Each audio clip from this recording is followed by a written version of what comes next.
Going. We are in our 7th week, I believe, of a series called I Am. We took off many weeks ago, the first week, talking about Jesus, because that's what we talk about here. We talk about Jesus and his love. And that first week, we wanted the idea behind the series is that we wanted to see who Jesus is, who he says he is. Not the world will tell you a lot of things about God and Jesus, right? All of those things are not, in fact, true. The reality is that Jesus says, I am, and he said some very specific things. And the first thing that he said that first week was, I am the bread of life. And we went through the week after week. He said, I am the bread of life. And we talked about Jesus being the sustainer, that he gives us everything that we need. Bread is that thing, the only thing that we need to survive. You need bread and water. That's it. People have been kept in jails for many, many years and survived on bread and water. And Jesus is the bread of life. All we need is Jesus, the living water and the bread of life to sustain us. And then we talked about the light of the world. Jesus said, I am the light of the world. And the light shines out into dark places.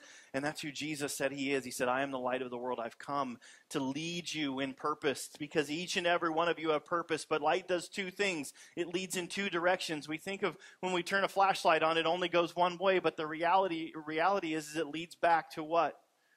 It leads back to its source.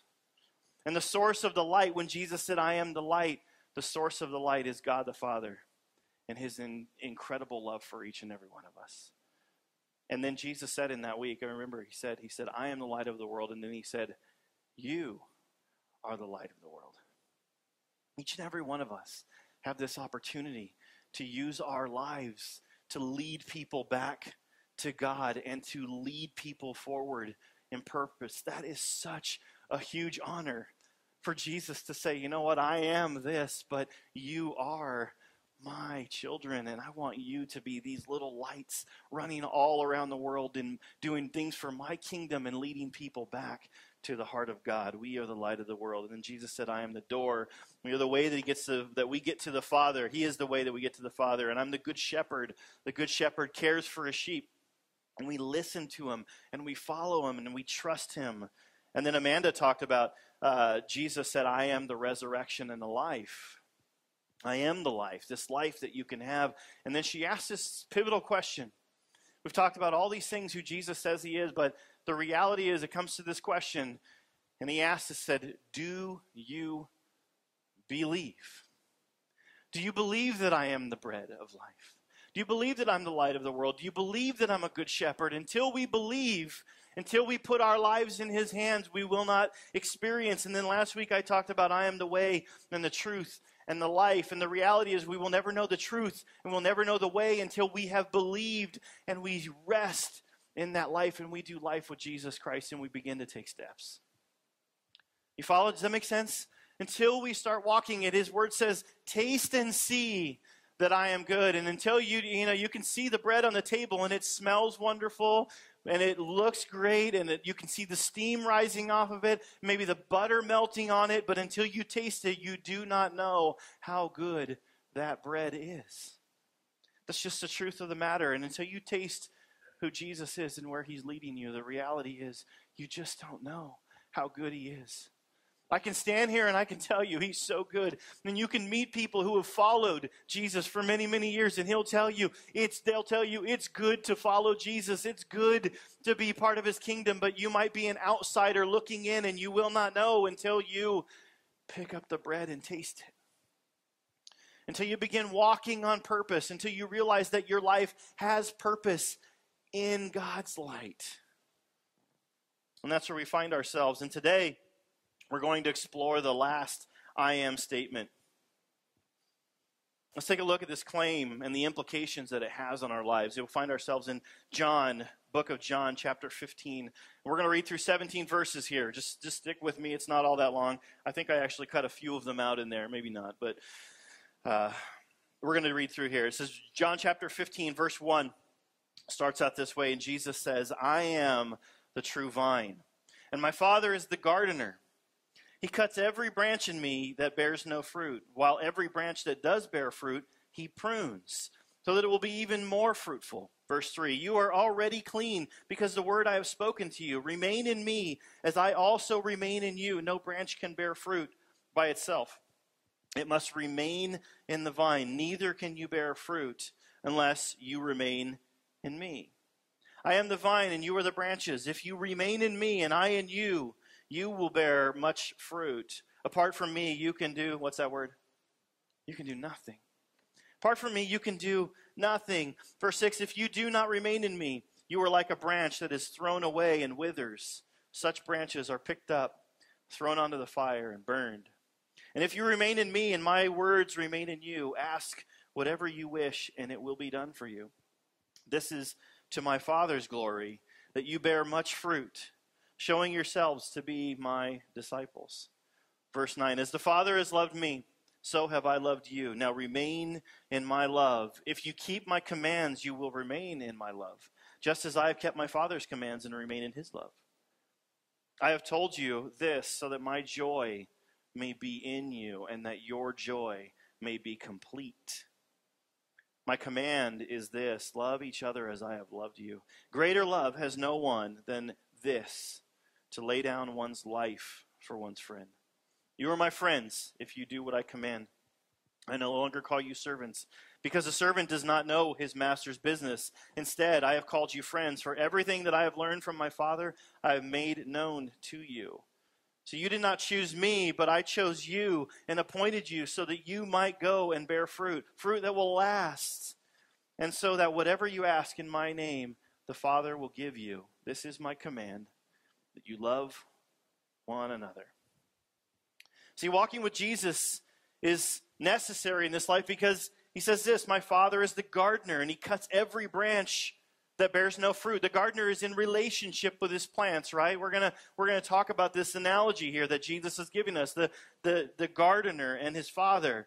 And I've often heard it taught that God is going to cut the undesirable things off in our life. And if you guys are like me, if you're honest, the big word that we talk about often here is the honest word. If you're honest, get your hand up. There are things in your life you'd like the gardener and the pruner to cut off, right?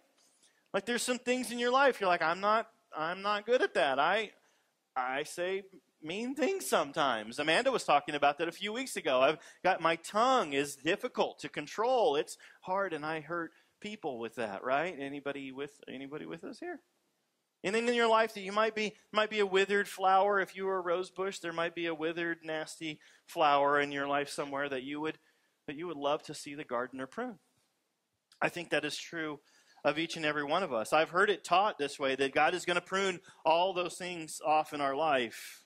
See, this is true, but it's not the full meaning of this passage. See, earlier in this series, we talked about the call to Christianity, the call to life with Jesus Christ. When Jesus came on the earth and his disciples were going to start following, and he's walking through the town, and John the Baptist had baptized him already, and they were saying, hey, there's one who has been sent, and who is it? And he says, oh, here's the one. And they asked Jesus, they said, where are you staying? And Jesus said these few words. He said, come and see. Come and see, right? That's the invitation to every single one of us. Come and see who I am. Come and see what it's like. Taste and see what it's like. But then Jesus says this other thing. It's hard. He says this. He says, come and die. Now that doesn't sound tantalizing from the outside, right? Hey, come on down here and we're going to die together. That's not something that we think of when we listen to this call from Jesus. See, this passage is right in alignment with that process, though. Let's look at it again. Verse 15 says this: I am the true vine, and my Father is the gardener. He cuts off every branch in me that bears no fruit, while every branch that does bear fruit, he prunes, so that we'll be even more fruitful. So there are bad things in our life, right, that the Father does not like. We probably notice those things. We wouldn't tell a soul that those are there. And when people call us out on it, we probably will argue with them and tell them all the bad things that go on in their life, right? We're really good at that. But the reality is there are things in our life that we would like to turn over. And Jesus is saying that my Father wants to prune those things from you, but he also wants to cut off the good things. Like good things in your life, cut those off. He wants to prune. It says this: he cuts off every branch in me that bears no fruit, while every branch that what?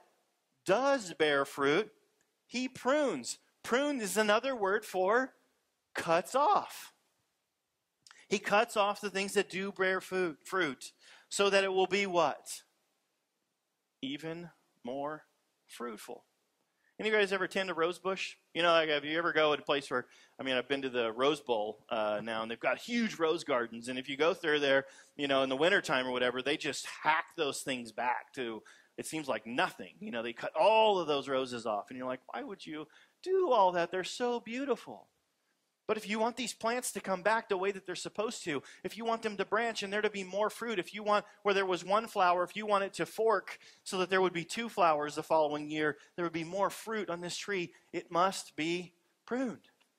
It must be pruned. Jesus says, my Father is the gardener. See, gardeners don't only remove the undesirable parts from the plants and the weeds that are in the garden. They don't just do that. They prune the desirable parts. See, gardeners care for the garden in a way that promotes growth. And the reality is you guys are growing in many ways. And God wants to see you grow in greater ways that you've already grown. He wants to see you take another step. It's not just good enough that you take one step and there's a rose. You're like, hey, look at me, I'm a rose. But what's a rose bush if it just has one rose on it? Like, you would look at that bush and go, well, that's cool that it has one rose, but it's got one rose. This one over here has got 50.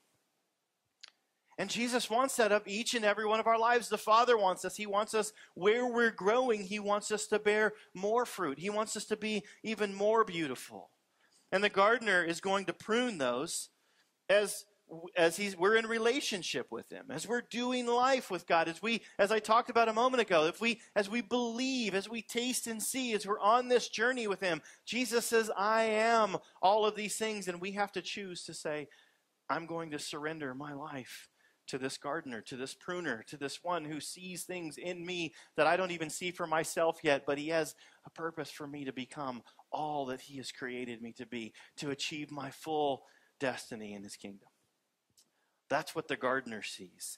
And that's where he's leading us. Pruning isn't always the cutting away of just the bad, right? Pruning is often the cutting away of the good to promote what? I want you to get this. Pruning is often the cutting away of the good to promote the great. A rose bush that has 50 roses on it this season pruned back, if it brings 75 next season because it was pruned properly, that's what we want to see in the growth, right? That's the kind of growth that we want to see. See, several years ago, I read this book by Andy Stanley. I think Bart will put it on the screen here. It's called Choosing to Cheat. This tiny little book had an enormous, when I first saw it, I was like, it was bothering me. He said, I was thinking, you know what? It's just choosing to cheat. I said, I don't want to cheat on my wife. I should read this book. And it's not about that at all. If you read the subtitle, it says, who wins when family and work collide? Who wins when family and work collide? And there was a great principle in there that I want to share with you guys, and this is the direction that we're going to go here. I read this tiny little book, and it just impacted me so much. This book describes how we all have the same amount of time in each and every day. Can we all agree that we have the same amount of time in each and every single day, right? Sometimes you guys would ask the question, I've heard this come out of people's mouth. I've said it, how do you have all the time to do the things that you what? Do. You might see somebody, like I look at my friend Fred Teague, and he just does all kinds of incredible things, right? And I just wonder, how in the world does he have time to do all those things? The reality is he doesn't have any more minutes in a day than I do. See, this book describes how we all have the same amount of time. We all choose to spend that time doing things. The things we do are probably similar, but we do them for different durations. Like, how many of you spent some time playing some games on your smartphone in the last week, right? Some of you maybe more than others, right? Maybe hours. I'm not even going to make you keep your hands up or your hands down. But you could spend time doing that, right? If we follow the logic, you could spend a lot of time on that and go, man, I never have time to do what? Housework. I never have time to play with kids. I never have time to go spend time with my friends. I never have time to do those things. See, we all choose to spend time doing the things we want. And the things we do are oftentimes similar. Here's the part that hits home, though. Knowing that we all have the same amount of hours in every single day to use for the glory of God and the benefit of others. For the glory of God and the benefit of others. Why is it that some of us have, quote unquote, more time to do those things that give life, that restore, that make a difference in others' life? How is it some of us have more time? If we all believe that we all have the same amount of time, how is it that some of us have more time to do those things that bring God's kingdom to earth? See, the secret is, are you ready for it? I'm going to give you the secret. You want to know the answer? The secret is, the answer is no. How do you have more time? The answer is no. See, the answer is no. Think about the things that you do. When you spend time doing those things, you never get back that time, right? So if you spent time, I played video games in my life, I played, sadly, hours and hours of video games. How many of you just like Netflix? There's a term called Netflix and binge, right? You hang out and you watch a whole series. How many series on Netflix or TV shows have you watched? Anybody ever watched 24? Like, how many of you have watched a series for 15 seasons? And there's 22 episodes in every season. Have you ever taken the time to go back and think, each of those, there's every one of those 45 minutes, there's 22 in a season, there's 15 seasons. Have you ever thought about, how much time did I spend watching, hang on, wait for it, that show? How many of that show have you watched in your life? How many of that show have you watched? How many of those shows?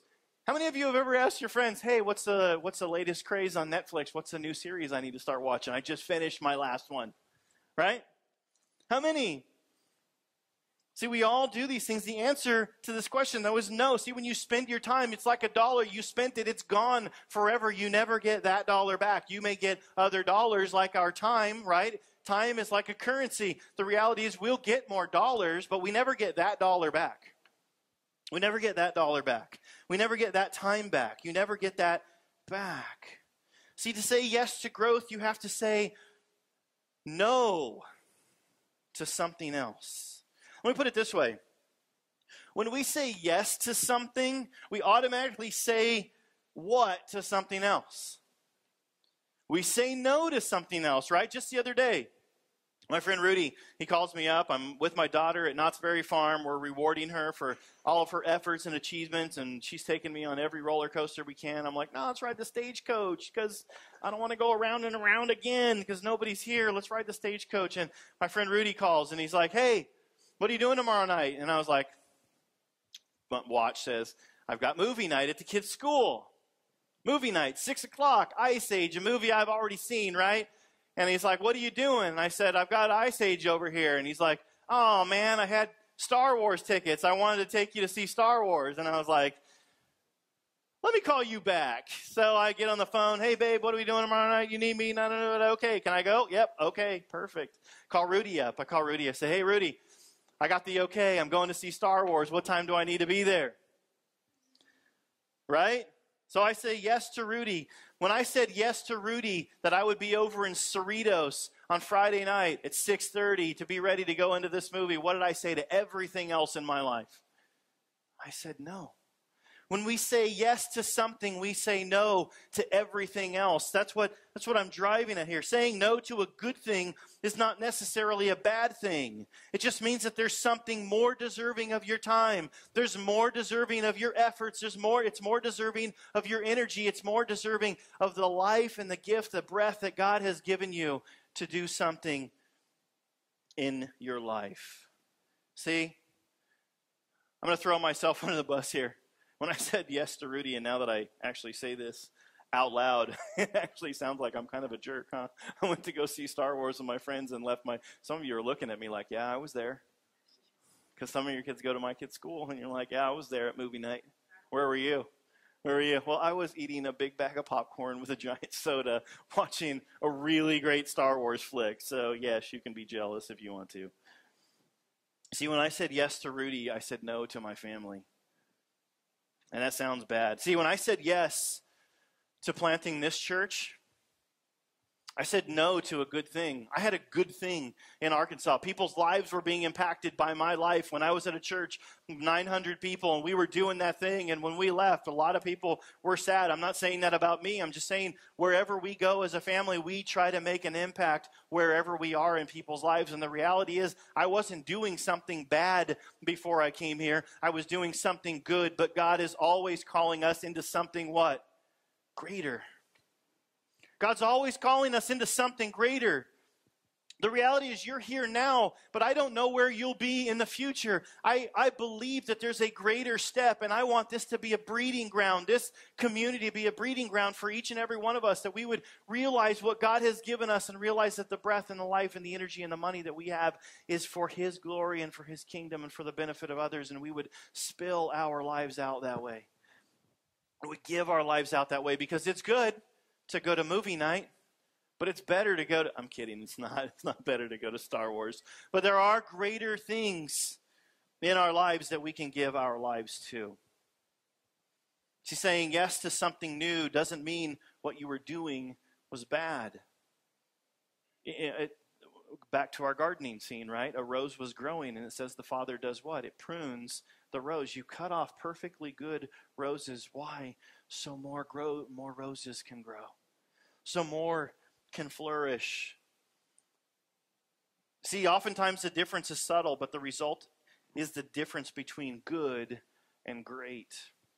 See, I could have been in Arkansas, I could have stayed there and been another cog in the wheel and, impacted people's lives, but the reality is if I say yes to that, then I say no to this, which this is something that's brand new and it's growing and there's life here.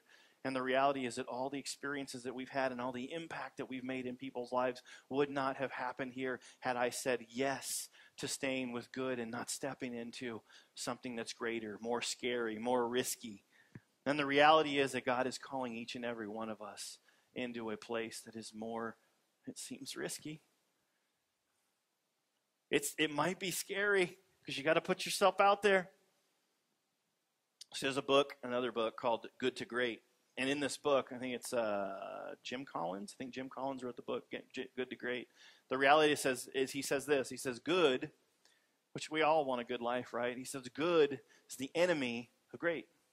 Good is the enemy of great. Why? Because if we're doing good things and living a good life, we can settle in doing good things and living a good life, which keeps us from what? Stepping toward greatness. Towards that next thing, the thing that might be scary. See, what am I driving at here? See, when we walk with Jesus, he says we become a new creature. 2 Corinthians 5:17 through 20 says this. Therefore, if anyone, raise your hand if you're an anyone.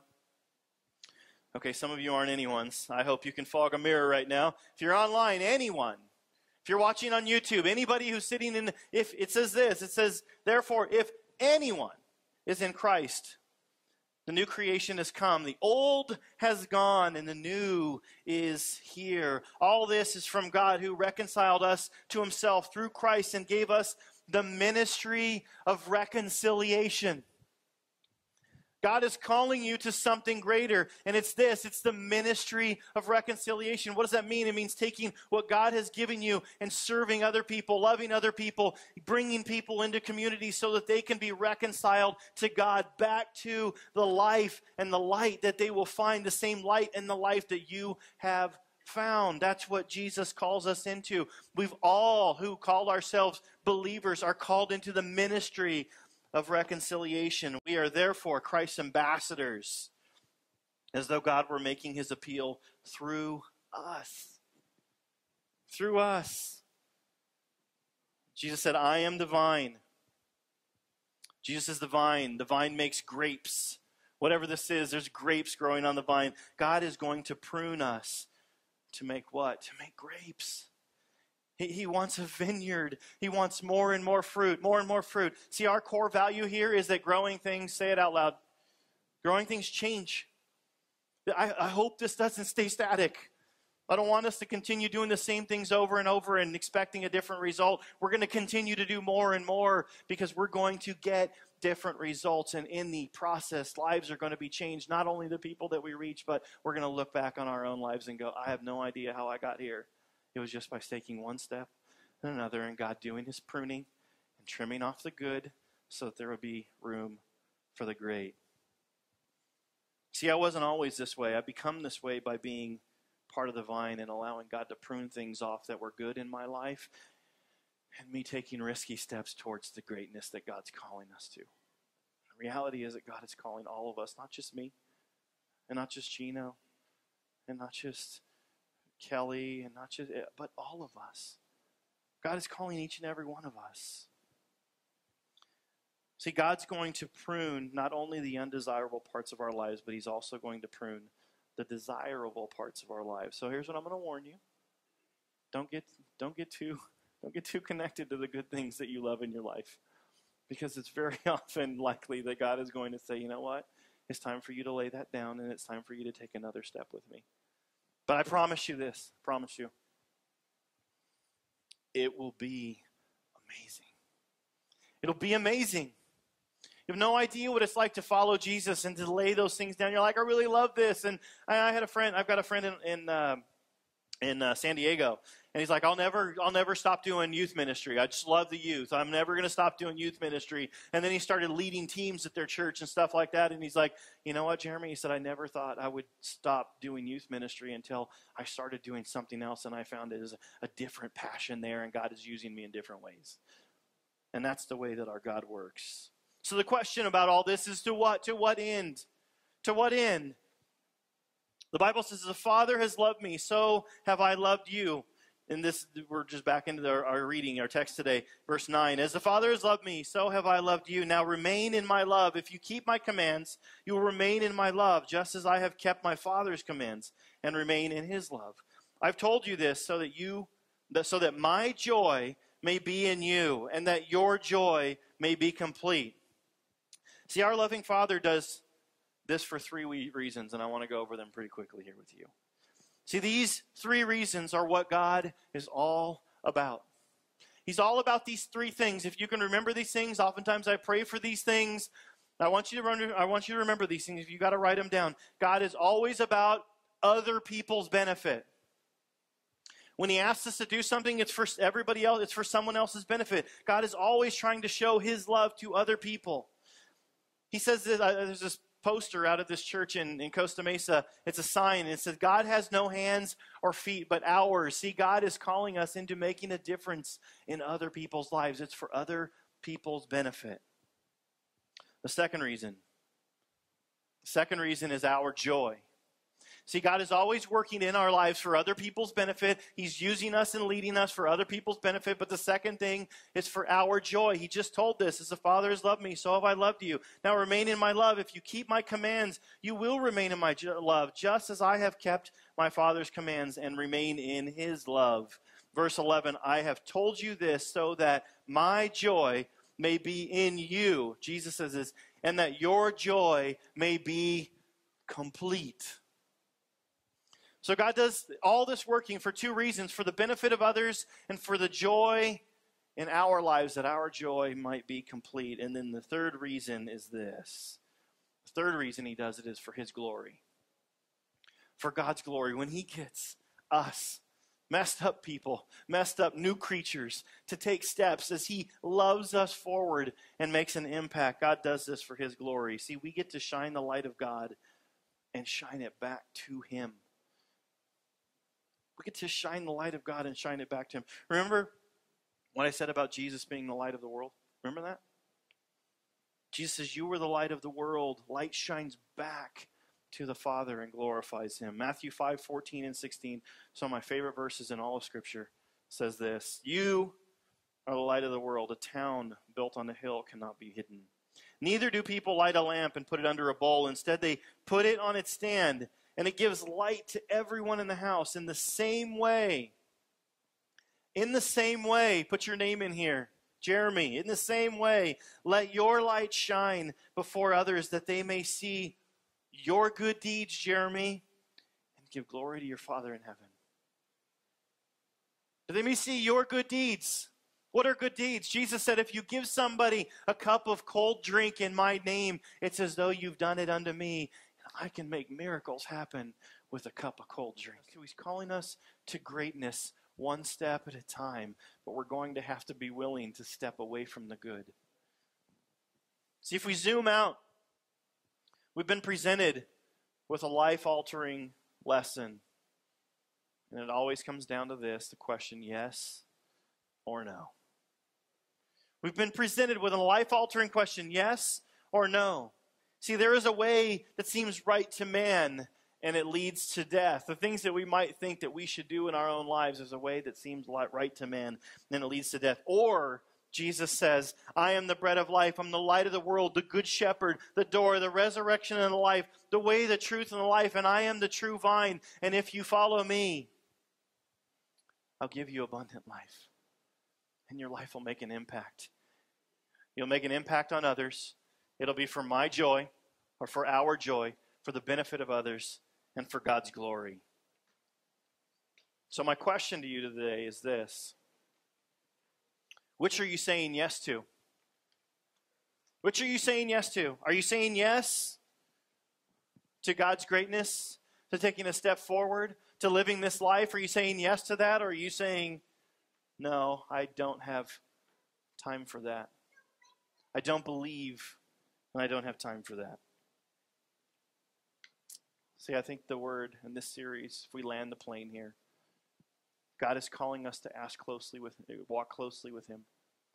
God is calling us to bring the kingdom things, love, faithfulness, and all those things to earth as we live our lives that way.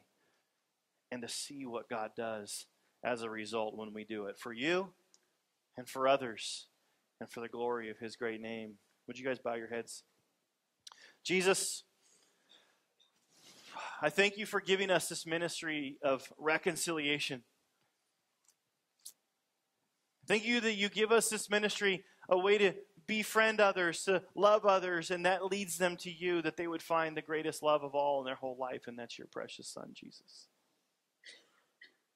God, I thank you that you are growing each and every one of us, that you are continually pruning. Not so that just the bad things fall off of our life, but that the good turns to great as we surrender our lives more and more to you each day. I ask in the coming year that you would challenge each and every one of us, that you would scare us in a way that moves us forward, but entice us with that carrot of something that's great that we get to walk into. Let us not hold on too much to the past, but be willing to take a step when you ask us to that step. We ask these things in your name. Amen. To the room. Well, and then lastly, before we dismiss, I've got a benediction for us this morning, and I just want us to grab a hold of this, and as we leave today, as we live through this season, I want you to listen to this. This is Ephesians 3:17 through 19 says this. May Christ dwell in your hearts through faith, that you, being rooted and grounded in love, may have strength to comprehend with all the saints what is the breadth and the length and the height and the depth, and to know the love of Christ that surpasses knowledge, that you may be filled with all of the fullness of God.